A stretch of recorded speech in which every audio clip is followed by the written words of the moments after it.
Vibes are so much more powerful than words. Welcome to the mess. On the surface she looks fine, but what's inside ain't always in line. Life is good, life is bad. She's a mess, but a happy one.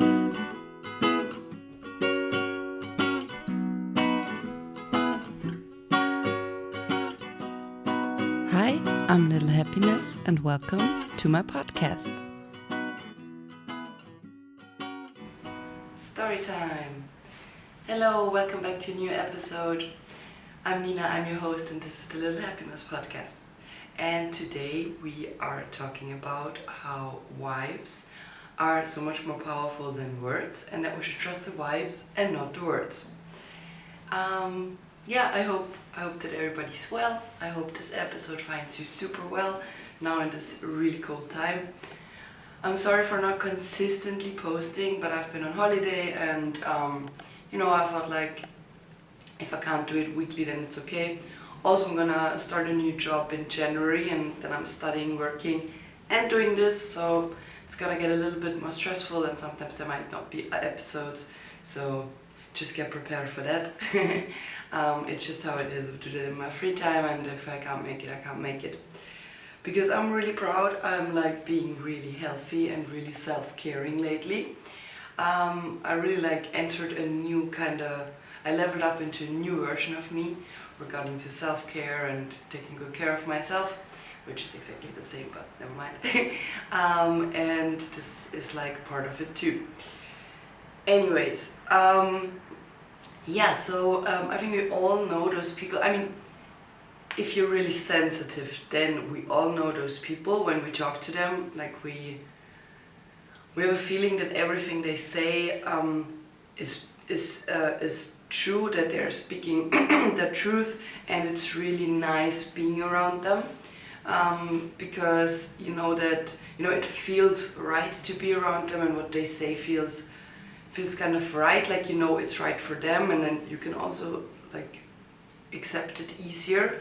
But then there's also people you talk to them and they say certain things, like for example how they feel about someone, or how they feel about you, or how they feel about something that happened, and it's not like you automatically feel like no, he's not saying his truth or she's not telling her truth, but it's rather like you get a weird feeling. I always first think it's me, like, okay, why am I so weird, what's happening? But then I realize, no, that's the person. They are not speaking what they're actually feeling, what they're actually thinking. They're either trying to convince themselves that they feel a different way, or they're just not aware of their feelings because they're shutting them off.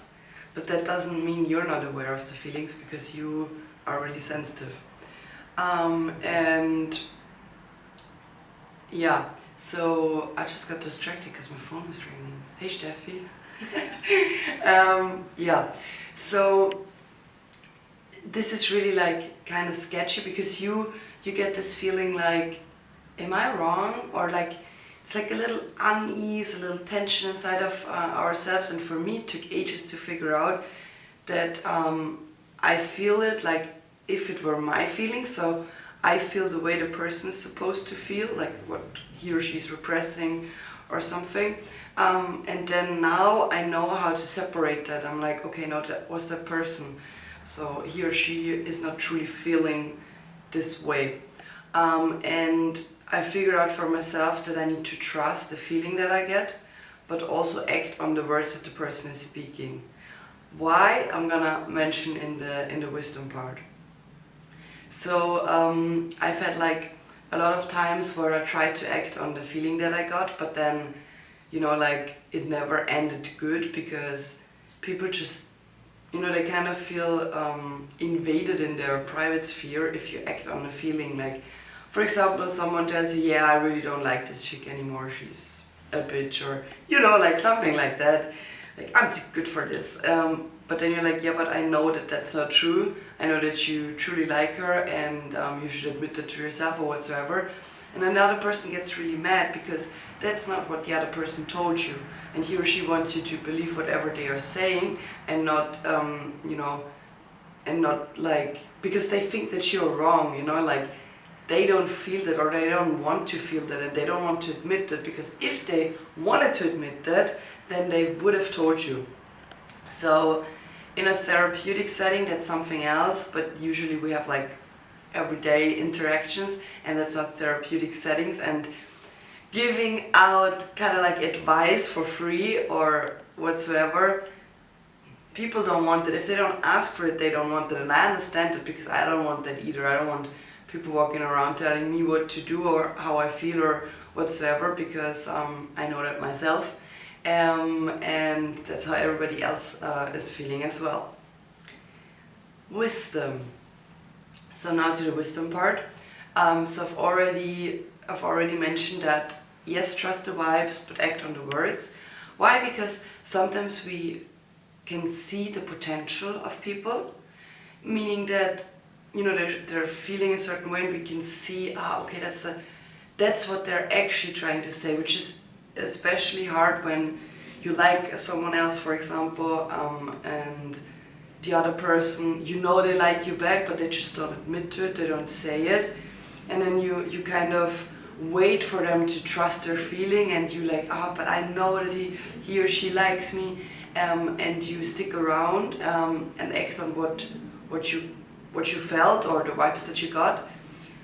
But really that person needs to admit it to him or herself and speak it out. Otherwise you can never fully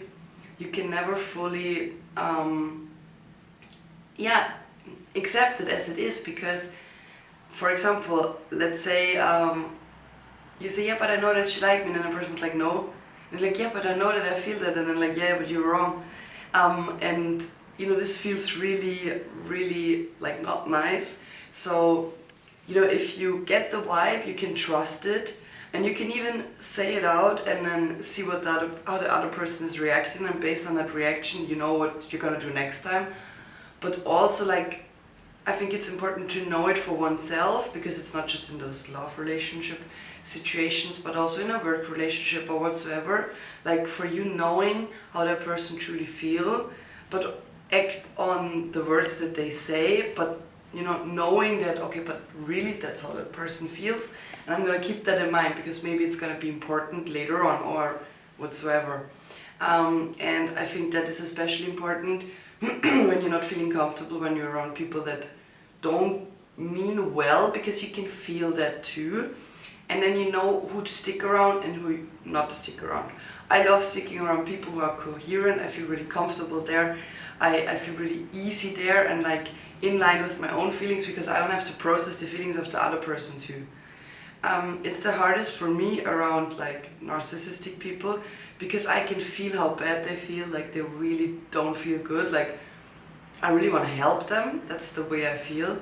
But the problem is that they shut that feeling off, they don't feel that way, or they don't admit to that feeling. So it's pretty pointless, because they just suck you out of energy, because you're putting all, like, you're processing everything for them, which like at the end doesn't even help them or you, and like you're drowned of life energy slowly but steadily, which is why I really don't recommend that. Like, we need to stay around people who are coherent, who are in line with their feelings, who can express them, or who can ask for help, and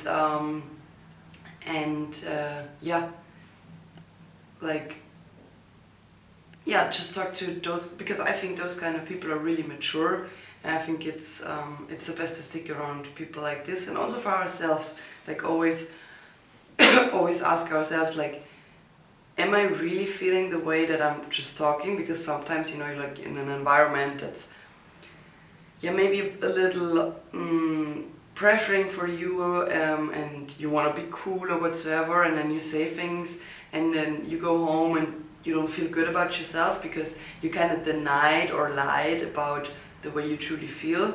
And I think it's important that we stay as coherent with our feelings as possible, because just in that way we can feel whole, we can feel like ourselves.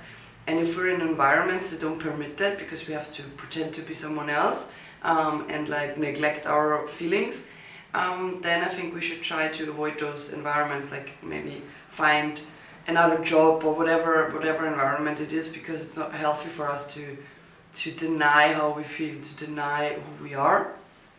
And yeah, that's basically it.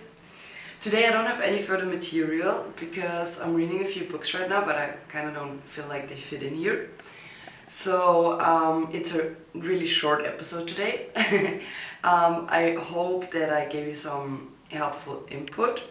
I hope that you liked it and that you can relate to the whole vibe thing I was talking about.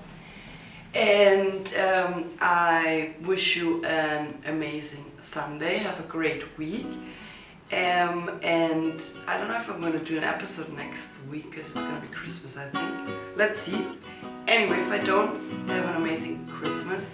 And I wish you all the best. Bye bye.